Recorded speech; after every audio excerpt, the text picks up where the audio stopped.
Okay, these videos are going to look at some of the sort of merit and distinction details you need to put into your unit as well. So at this point you will need to go a little bit deeper into time logistics, location logistics, facility logistics, and personnel logistics. So you would need to kind of offer examples, talk about the impact those things might have on other areas of production.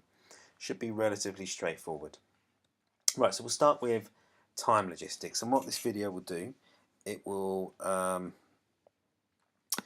give you some of the pros and cons. It'll give you some examples of where time logistics have gone wrong in a film, and it will maybe give some evaluative detail as to how that might impact on other areas of a film. So let's start with time logistics. So the most important areas in film production would be time management. So time management, which might involve creating production schedules, booking a cast and crew and materials, will have a knock-on impact on other areas of production. For example, budgets and even regulations. Okay, so it's important that time schedules are kind of met and are rigid, and those deadlines are met, or otherwise it will impact on budgets and crew and regulations. So it's important to consider time management carefully when considering production deadlines, as they're often set time frames for when a film will be released, meaning management of time needs to be tight. So film production would have to ensure that their financial backers, especially private investors, that they are on target with their plans and that their investments will turn a profit. If they cannot prove this, then the financial backers may refuse any further investment in the project.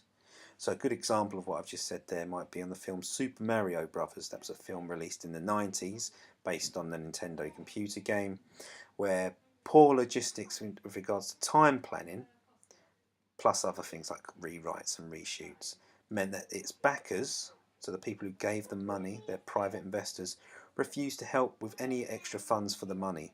So the final scene of the film was unable to be filmed, and they had to kind of cobble together some end scene that was completely different to what they intended.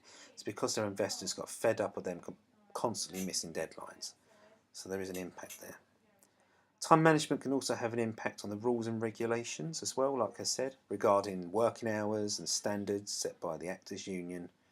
So filmmaking is a stressful business, and films often miss deadlines. However, due to workers' rights, it's sometimes impossible to extend shoots past the normal working hours. So, for example, a cast and crew are expected to shoot over their standard 10-hour shoot time set out by unions. Then double time comes into play.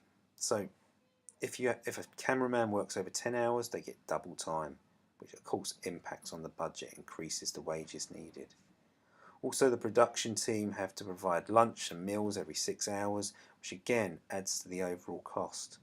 If films don't meet these requirements, the unions can get involved and they can call for strikes. So as you can see, it's really important you keep the time frames.